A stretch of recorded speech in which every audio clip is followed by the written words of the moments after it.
Derek Bell, a year ago at Le Mans, you lied to me. You said you'd never come back, and that was just an hour before the end of the race. And here you are doing this race with your son, and I think the opportunity was just too good to resist. You weren't there an hour after the race when I said if I could drive a McLaren or drive with Justin, I'd be very happy to do so, and that all came about. So I'm very happy. And how is the car?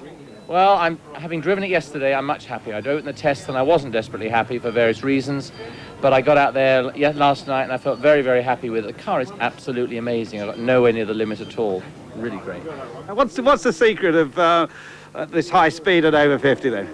I just love it. You know, you've got to have a passion for something, and then you'll do it as long as you possibly can until people stop asking you to drive their cars. I won't drive rubbish, but as long as people ask me to drive beautiful cars, it's very difficult to turn it down.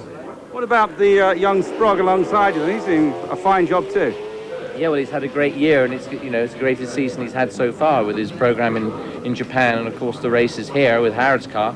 So, it's great for him, and he deserves it. I think everybody needs a break. Once you've got the break, then it's down to him then, and if he can prove to everybody, or continues to prove, then he'll be there.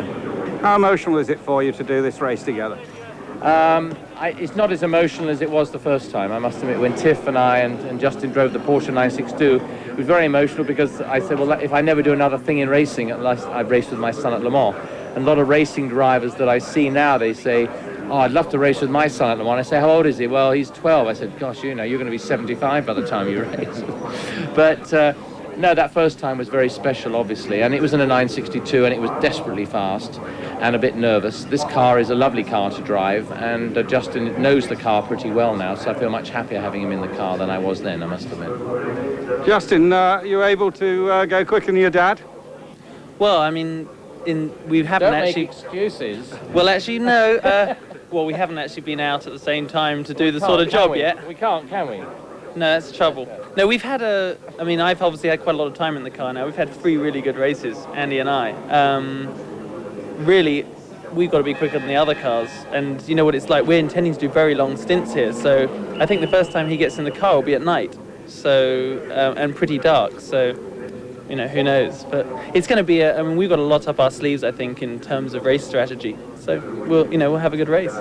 Derek, what is it that's so special about Le Mans which keeps bringing you back? The reason I'm back this year is I love racing, and I've only done Sebring. As I say, you said I had a good run there, and I thought, well, I'm not doing any other races. If I don't do Le Mans, having had the odd offer or two, then I'd be a mug, because I just adore driving, really class cars. And at Le Mans, you've had the opportunity to drive for at least 8 or 9 hours in this wonderful car, which I might not ever get again. So I've got to make the most of it while I can. Well, David Brabham, our studio guest for the Le Mans race, and David, Derek and Justin Bell. I mean, it's a great family story, isn't it? Yes, it is. It's great to see both of them out there. Justin in particular, because I raced with Justin in 1988, and it's good to see the way he's progressed. And I think they've got a strong package with Andy Wallace. There's always the risk, of course, when you got the chance to put father and son together, that people would do it just for the story rather than pure driving ability. But I think they've both, well, we certainly know that Derek's got it, but I think Justin too has got that potential. Oh, for sure. Justin needs the chance to prove what he can do. I know what he can do. I've driven with him. Derek's proved over the years what he's worth, and the combination probably works very well together. Derek, of course, has been there, as we've said, for 25 years. He's been racing, won it 5 times. It is very nearly the all-time record, which is, of course, held by Jackie Eakes. But really, it would be a fairy tale if Justin were to get into the top 3, really, wouldn't it? And certainly to win it would just be unbelievable.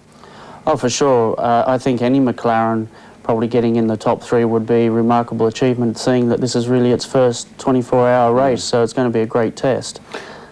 We reckon there's, what, 6 or 7 of these McLarens. Do you, your assessment, do you think the car is going to stand up to 24 hours around that circuit?